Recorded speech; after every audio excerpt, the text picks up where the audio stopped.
My family is cursed. A clown shows up at everyone's 10th birthday, but no one ever hires one. My earliest memory of the clown is from my cousin Jake's 10th birthday party. I was only 5, but I distinctly remember the commotion surrounding the clown. I remember my parents preparing me before we left the house and on the drive there. "There's going to be a clown at Jake's party," my dad said. "Just be nice. All you have to do is be nice," my mom added. I didn't understand why they were so worried, why my mom kept wiping her hands on her dress the entire drive to Jake's house, or why my dad kept taking deep breaths. Weren't clowns supposed to be at birthday parties? When we got to Jake's house, there was something going on. The kids were running around the backyard and jumping in the bouncy castle, but the adults were standing around in silence, their eyes darting back and forth across the yard while some of my aunts and uncles walked in and out of the house periodically. It was like they were all waiting for something to happen. As I jumped in the bouncy castle along with the rest of my cousins, I noticed a movement in the bushes near the gate that led into the backyard. I continued to bounce, trying to get higher each time in order to get a better look at whatever was there. Finally, I saw the clown appear from behind the bushes and watched as he unlatched the gate. I stopped bouncing and tried to maintain my balance as I watched the clown step into the yard and close the gate behind himself.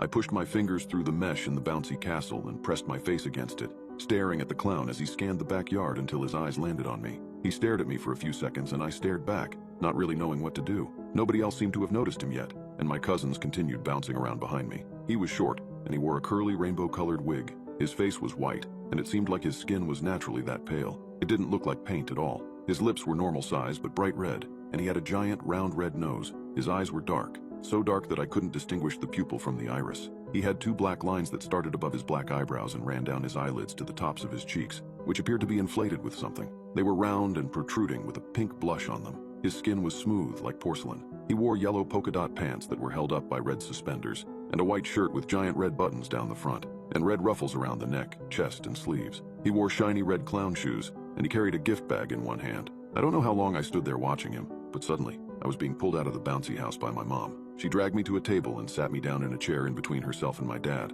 I continued to watch the clown as he approached my cousin Lisa and pulled out a pink balloon from a pocket in his pants. He blew up the balloon and then twisted it into a dog, handing it to her. She took the balloon dog from the clown and ran to her mom, my Aunt Chelsea, who grabbed Lisa roughly and dragged her away from the clown. There was an impalpable amount of tension for the remainder of Jake's birthday party. Our parents wouldn't let us stray too far away, and the clown stayed the entire time, wandering around the yard and handing out balloon animals or honking his nose for the children. When it came time to open presents, we watched as Jake unwrapped countless video games and action figures, along with a few clothing items. Once he finished opening the last gift from a family member, the clown walked up to Jake and handed him the gift bag he had been carrying around for the entire party. I watched as Jake's mom tried to stop the clown from handing Jake the gift, while my uncle held her back. We all watched as Jake thanked the clown and opened the gift bag, taking out handfuls of tissue paper until he reached in and pulled out the gift. "It's a book," Jake said. I saw his mom sigh in relief, and Jake turned the book over in his hands, looking at it. It was a small hardcover book with a glossy dust jacket that had a drawing of a beach on it. Jake thanked the clown and it walked away from him, through the gate,